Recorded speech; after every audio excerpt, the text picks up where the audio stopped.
언니, 알도 못 낳는 암택 주제에 사모님 자리 꾹차고 있는 거 쪽팔리지도 않아? 내가 그저 된장찌개나 끓일 줄 아는 촌스러운 여자라고 생각했다면 그건 당신의 거대한 착각이다. 이혼 합의서에 도장을 찍던 그 순간 나는 울기는커녕 웃음을 터뜨렸다. 영국에 묶여있던 JK그룹의 수천억 원대 신탁 자금이 드디어 주인을 찾게 되었으니까.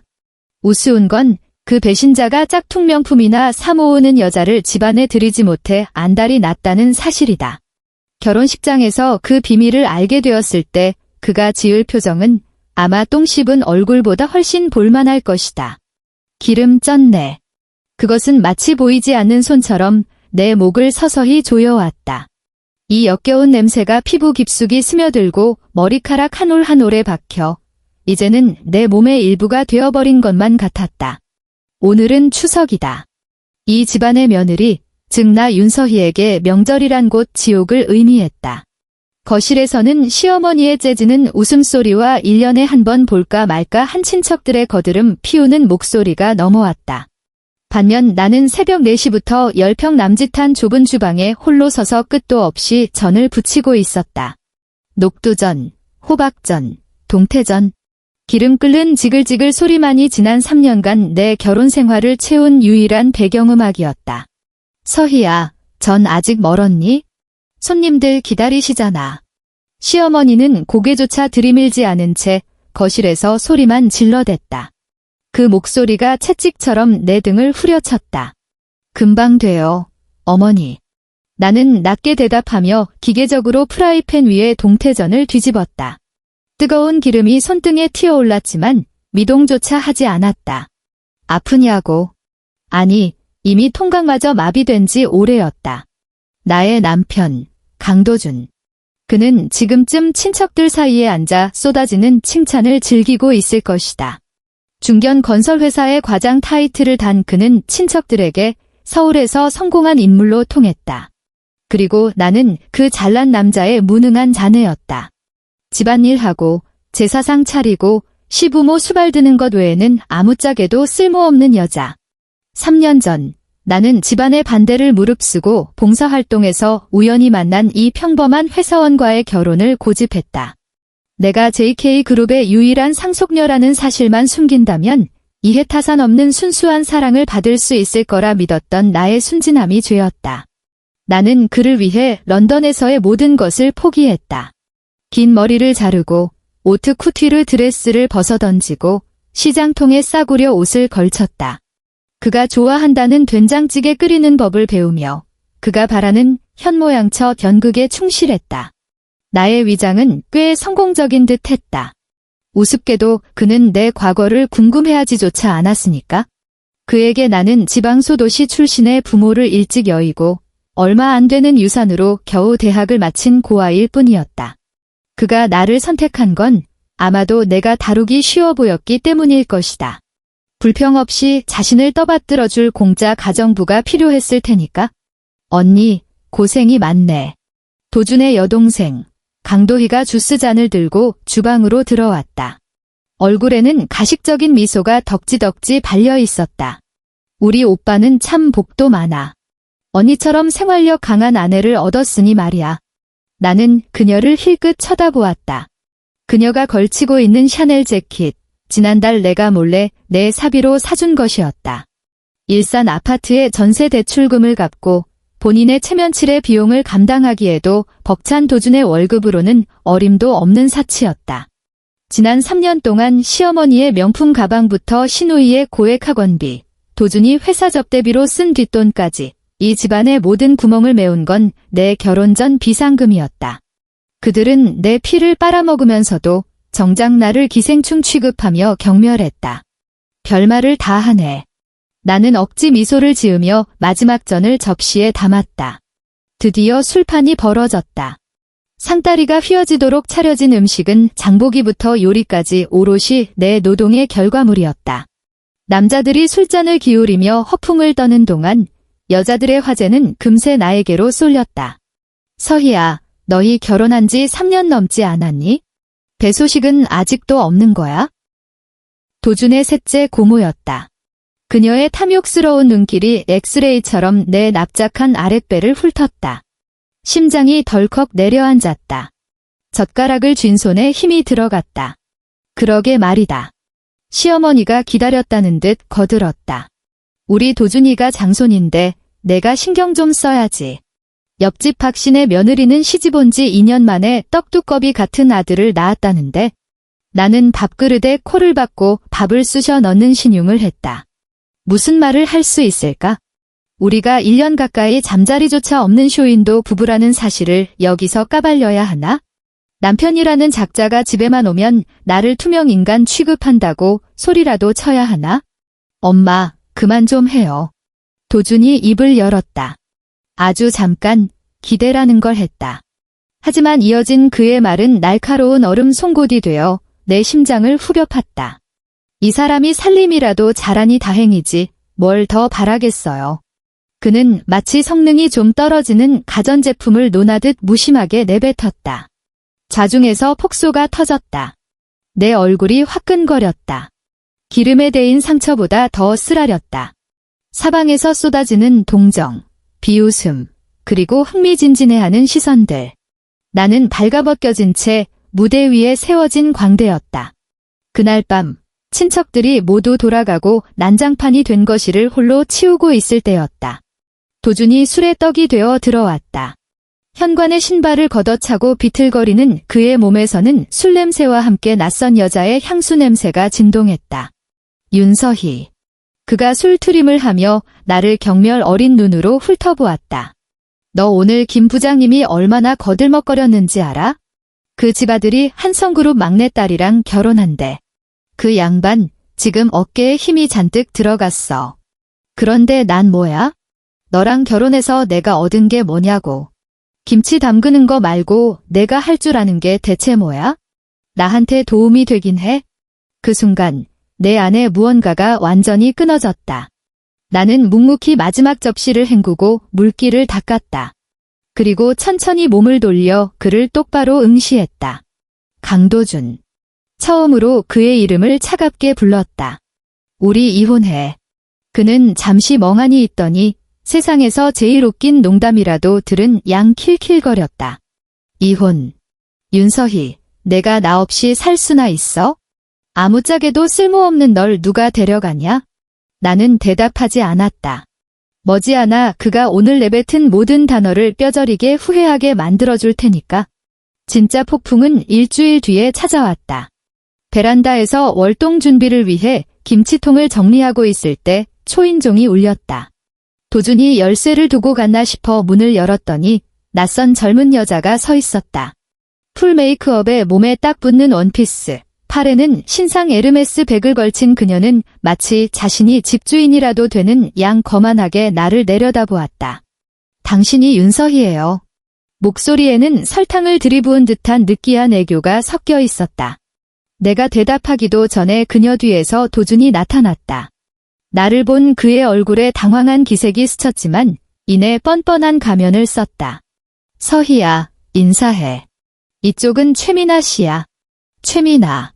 어디서 들어본 이름이었다.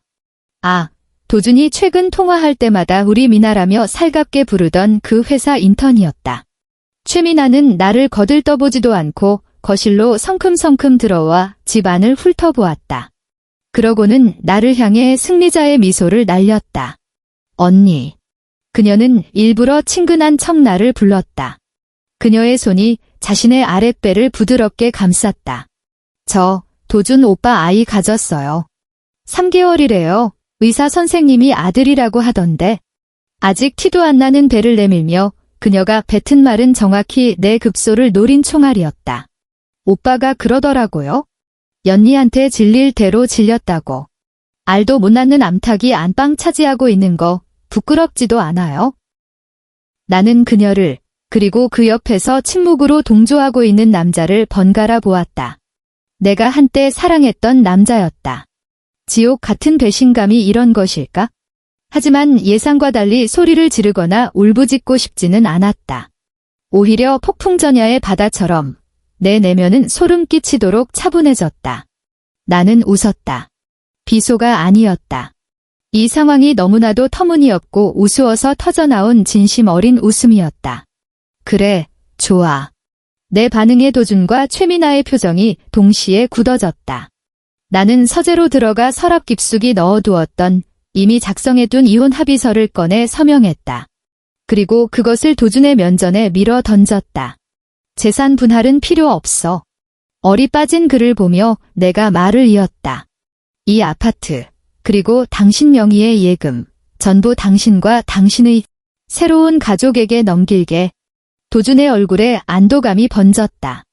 아마 내가 충격을 받아 미쳤거나 자존심 때문에 허세를 부린다고 생각한 모양이었다. 그는 내가 마음을 바꿀세라 낚아채듯 펜을 들고 휘갈겨 서명했다. 그래도 부부의 정이 있는데. 서명을 마친 그가 지갑에서 수표 한 장을 꺼내 내밀었다. 5천만 원이야. 위자료라고 생각해. 5천만 원. 그 종이 쪼가리를 보며 헛웃음이 나왔다.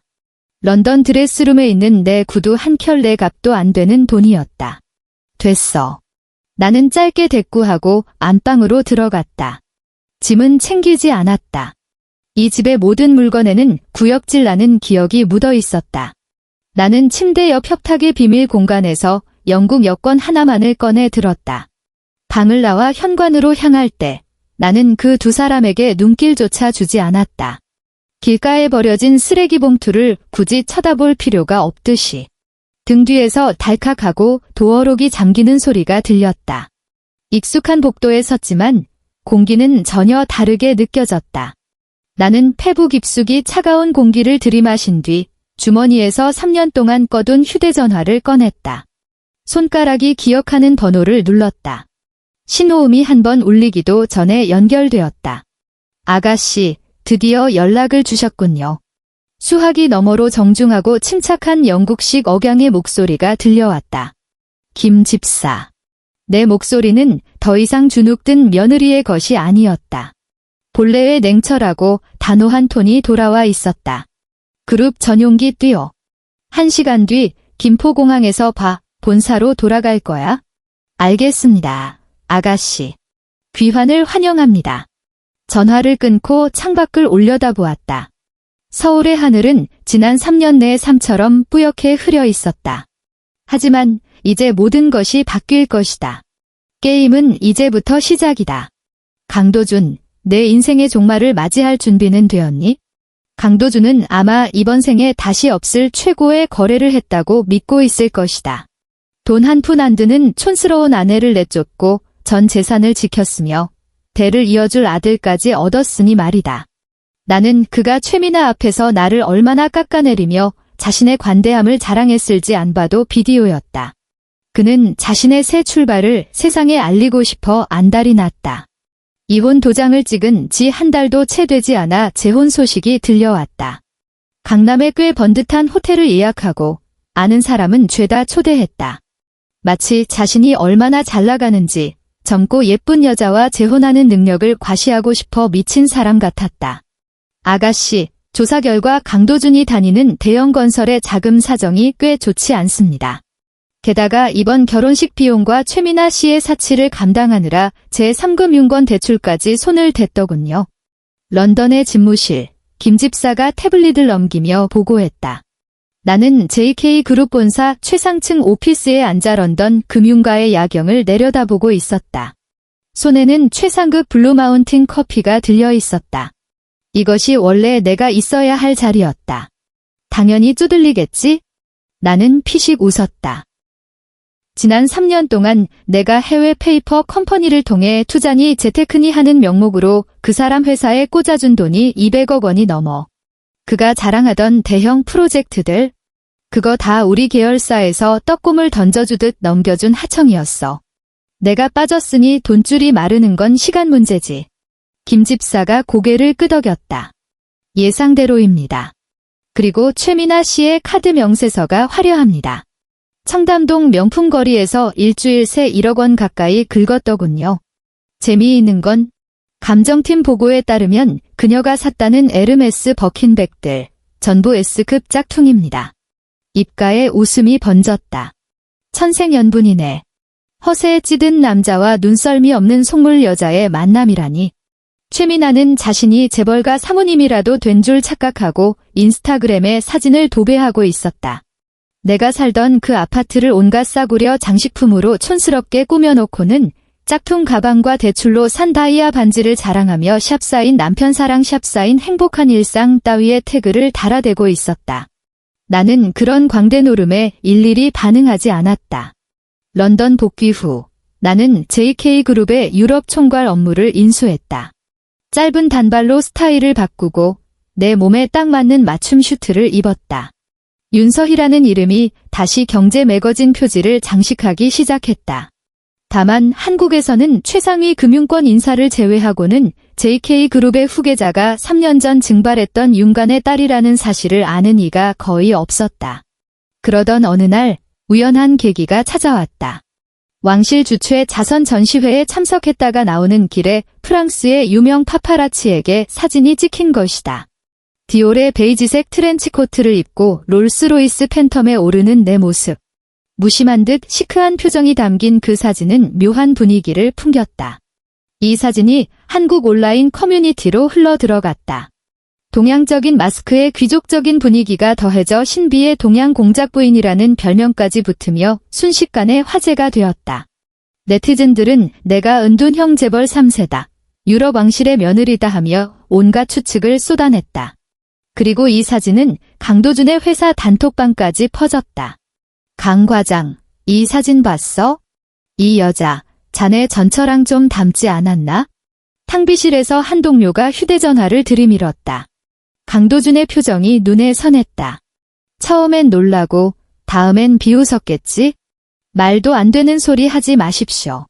그는 코웃음을 치며 손을 내저었을 것이다. 서희계. 지금쯤 어디 지방 식당에서 설거지나 하고 있겠죠? 그냥 닮은 사람입니다.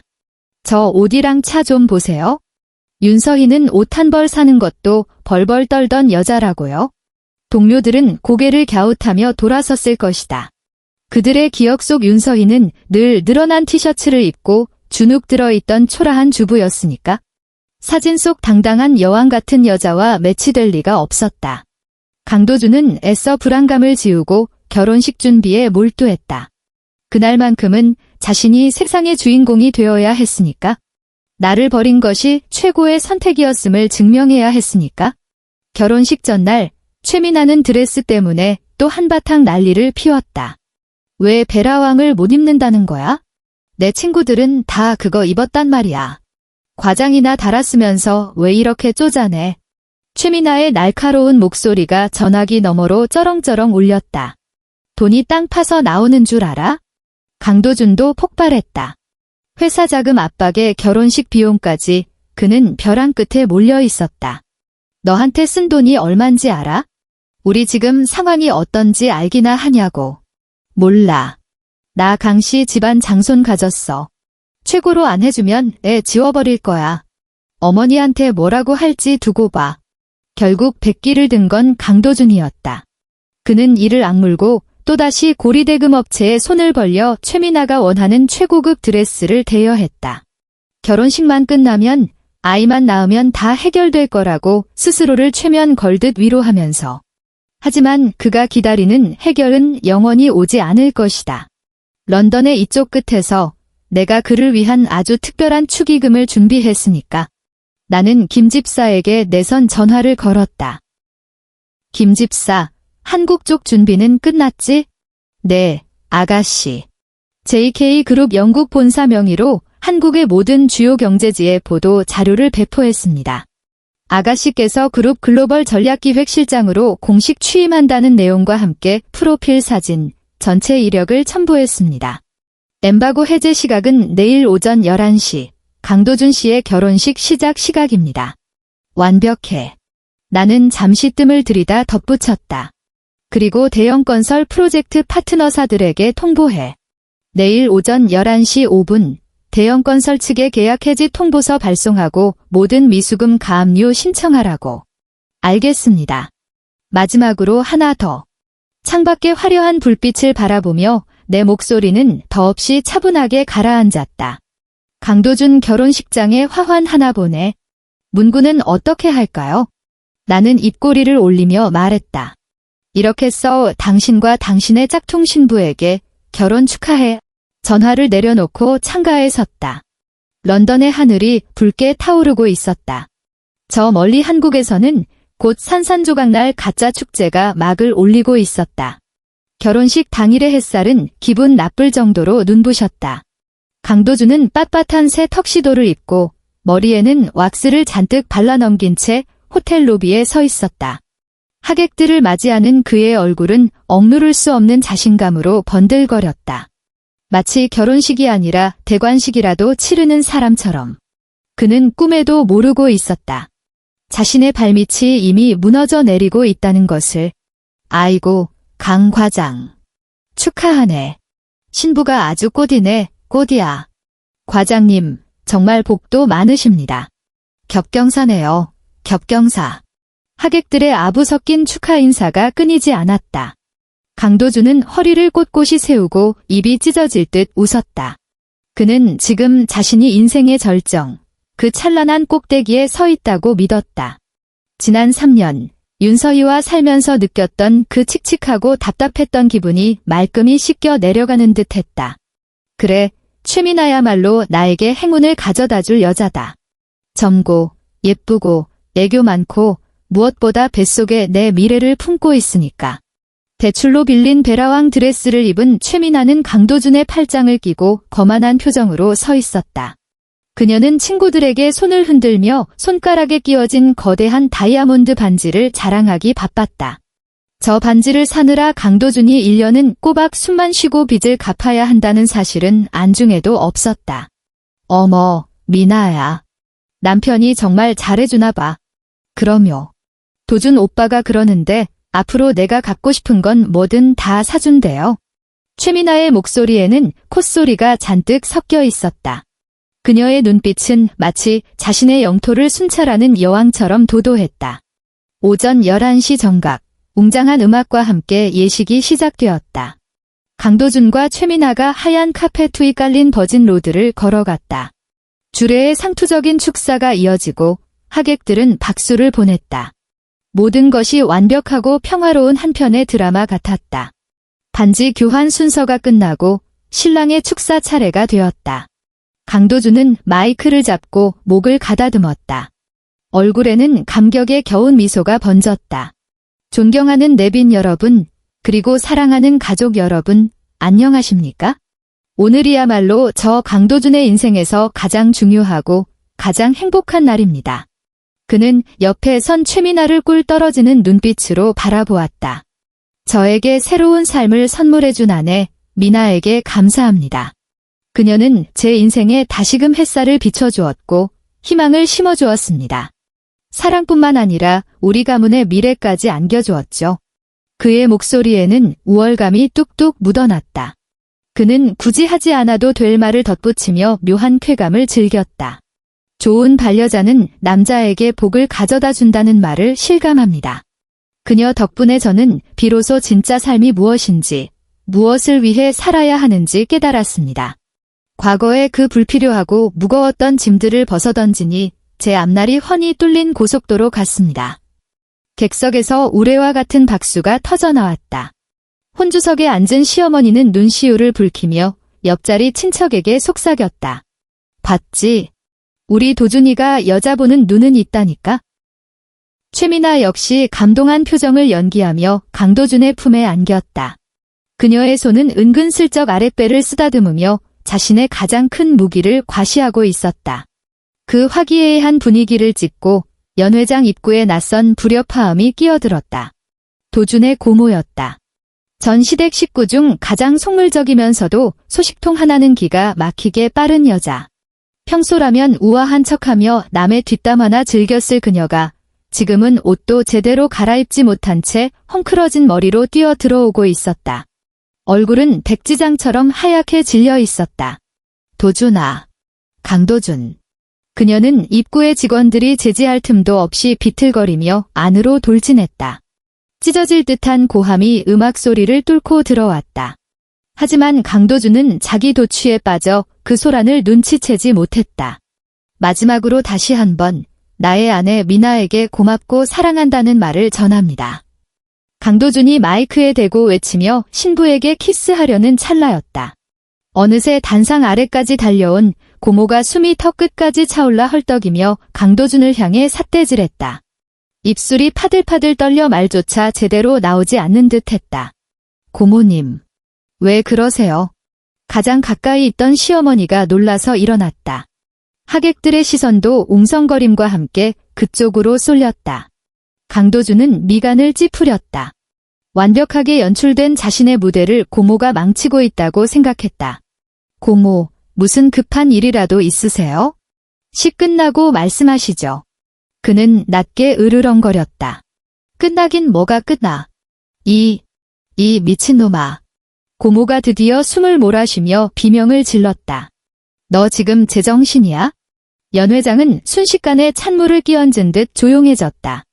수백 개의 눈동자가 불청객에게 고정되었다. 강도준의 얼굴이 불그락푸르락해졌다. 쪽팔려서 견딜 수가 없었다. 대체 왜 이러시는 거예요? 그가 버럭 소리를 질렀다.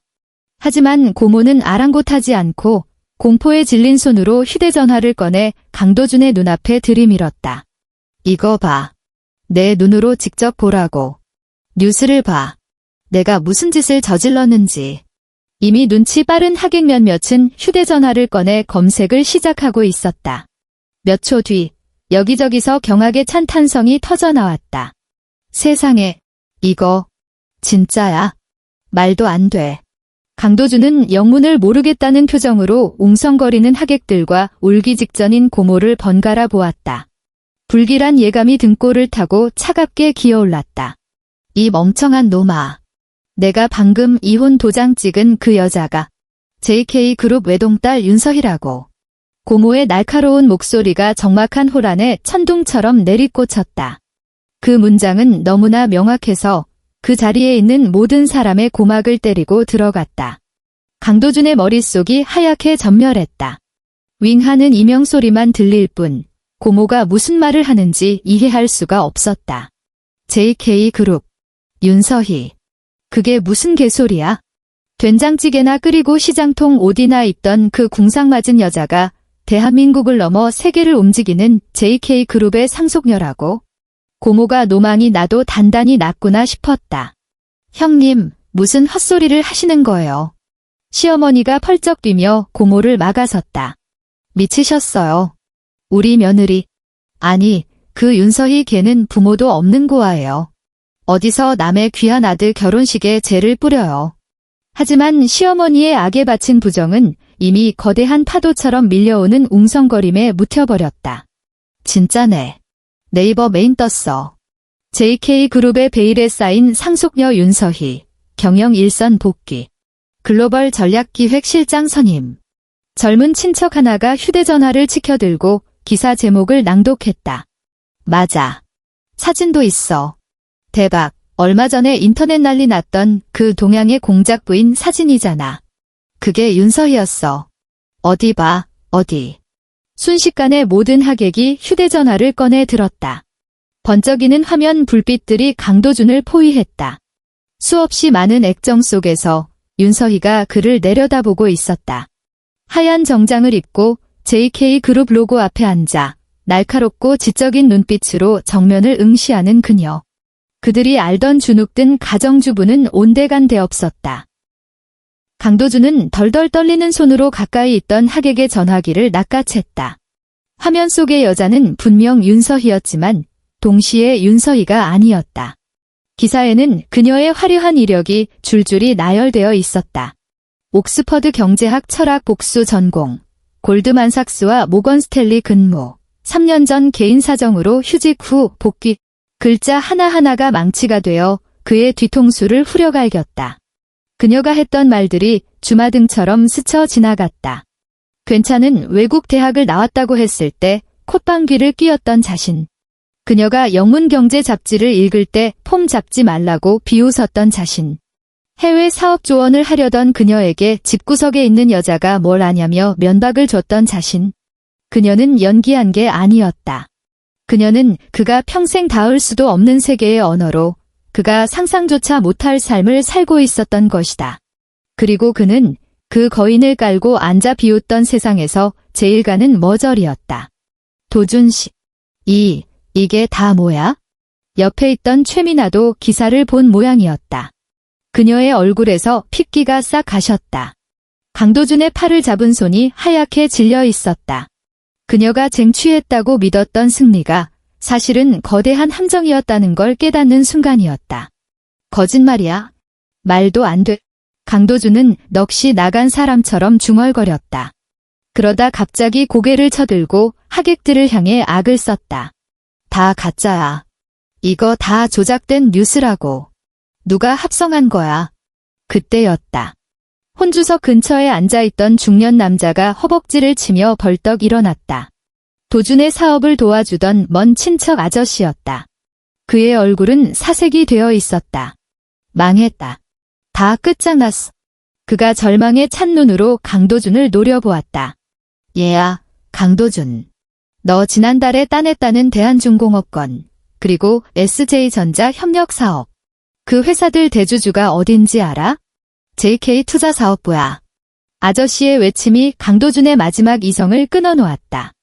내가 아까까지만 해도 내가 능력 좋아서 JK 라인 탔다고 칭찬했지? 근데 그게 내 능력이 아니었어. 내 마누라, 아니 전처 백으로 들어온 거라고. 방금 찌라시 돌았는데 대한중공업이랑 SJ전자에서 대형건설이랑 계약 해지한대. 너 진행하던 프로젝트 전부 올 스톱이야. 뭐라고요? 강도준은 세상이 빙글빙글 도는 것 같았다. 그 타이밍에 맞춰 그의 주머니에 있던 휴대전화가 발작하듯 울려댔다. 회사 부사장이었다. 그는 떨리는 손으로 통화 버튼을 누르고 스피커폰을 켰다. 과장님. 아니, 대표님. 큰일 났습니다. 지금 법인 계좌가 싹 다 동결됐어요. 협력업체들마다 내용 증명 보내고 난립니다. 위약금 물어내라고 소송 건대요. 은행에서도 당장 대출금 상환하라고 독촉 전화 오고 우리 회사주가 하한가 쳤습니다. 회사 부도나게 생겼다고요. 부사장의 찢어지는 비명이 마이크를 타고 고요해진 연회장에 쩌렁쩌렁 울려 퍼졌다. 와르르. 강도준의 세상이 무너져 내리는 소리가 들리는 듯 했다. 휴대전화가 손에서 미끄러져 바닥에 둔탁하게 떨어졌다. 그는 멍한 눈으로 하객들을 둘러보았다. 경멸, 조소, 동정, 그리고 흥미진진해하는 잔인한 시선들. 의자에 주저앉아 기절하기 직전인 어머니, 공포와 후회가 뒤섞인 표정의 고모. 그리고 마지막으로 그의 시선이 옆에 선 최미나에게 꽂혔다. 대출로 빌린 하얀 드레스, 공들인 화장. 하지만 지금 그녀는 세상에서 가장 우스꽝스럽고 초라해 보였다. 손가락에 낀 그 빌어먹을 다이아몬드 반지가 조명을 받아 번쩍였다. 이 여자다. 이 여자와 뱃속의 핏덩이 때문에 나는 황금알을 낳는 거위를 내 손으로 죽였다. 아니, 거위가 아니었다. 나는 내가 감히 쳐다볼 수도 없는 제국의 여왕을 내쫓고 시궁창을 선택한 것이다. 윤서희가 떠올랐다. 주방에서 묵묵히 일하던 뒷모습, 술 취한 자신에게 꿀물을 타주던 손길, 그가 온갖 모욕을 줘도 담담하게 받아내던 그 표정.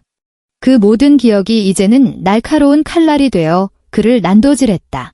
나는 대체 무엇을 잃어버린 것인가? 으아. 짐승 같은 포효가 강도준의 목구멍에서 터져나왔다. 눈이 시뻘겋게 뒤집혔다.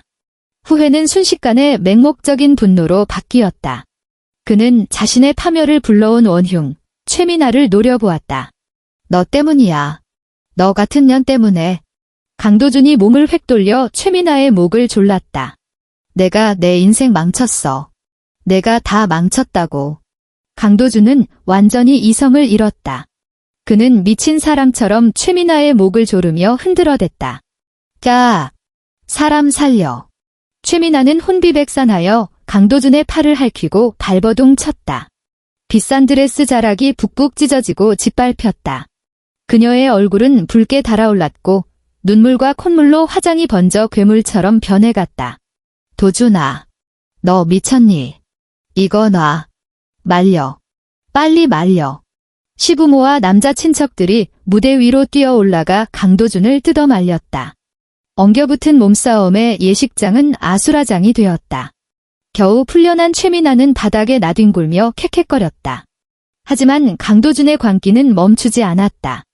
그는 씩씩거리며 주위를 둘러보다가 무대 한쪽에 놓인 5단 웨딩 케이크를 발견했다. 자신의 허세를 증명하기 위해 주문했던 최고급 케이크. 으아. 그는 괴성을 지르며 케이크를 향해 돌진했다. 머리로 케이크를 들이받았다. 와장창. 생크림과 과일, 빵 조각이 폭탄처럼 사방으로 튀었다. 강도준은 그 달콤하고 끈적거리는 잔해 속에 처박혔다. 비싼 턱시도와 얼굴이 온통 크림 범벅이 되었다. 그는 무너진 케이크 위에서 척추가 부러진 개처럼 엎드려 낄낄거리다 이내 엉엉 울기 시작했다. 하하. 망했어. 다 끝났어. 하객들은 이미 도망치듯 빠져나간 뒤였다. 남은 건 쑥대밭이 된 예식장과 그 한가운데서 절규하는 몰락한 남자뿐이었다. 곧이어 신고를 받고 출동한 경찰들이 들이닥쳤다. 난장판이 된 현장을 본 경찰들은 혀를 찼다. 회사 부도와 거액의 사기 혐의, 그리고 폭행 현행범. 경찰은 망설임 없이 수갑을 꺼냈다. 강도준 씨, 특수상해 및 사기 혐의로 긴급 체포합니다. 강도준은 영혼이 빠져나간 인형처럼 순순히 손을 내밀었다. 경찰에게 이끌려 일어선 그의 눈에 시어머니의 부축을 받고 울고 있는 최민아가 들어왔다. 그리고 10년은 늙어버린 아버지의 얼굴도 보였다. 그의 인생은 단 1시간 만에 천국에서 지옥 밑바닥으로 추락했다. 그리고 그 모든 것은 그가 제 손으로 찍은 이혼 도장에서 시작되었다. 강도준이 경찰차에 실려가고 그의 결혼식이 도시의 웃음거리가 되었을 때 나는 런던 하이드 파크원 펜트하우스에서 느긋하게 티타임을 즐기고 있었다. 통유리창 너머로 템스강이 유유히 흐르고 본차이나 찻잔에서는 얼그레이의 베르가모트 향이 은은하게 피어올랐다. 스피커에서는 쇼팽의 녹턴이 흐르고 있었다. 내 개인 휴대전화, 오직 쓸모없는 연락을 처리하기 위해 남겨둔 그 전화기가 1시간 전부터 쉴 새 없이 진동하고 있었다. 나는 거들떠보지도 않았다. 김 집사가 들어와 프린트된 서류를 내밀 때까지. 아가씨, 한국에서 온 현장 사진과 영상입니다. 나는 찻잔을 내려놓고 서류를 훑어보았다.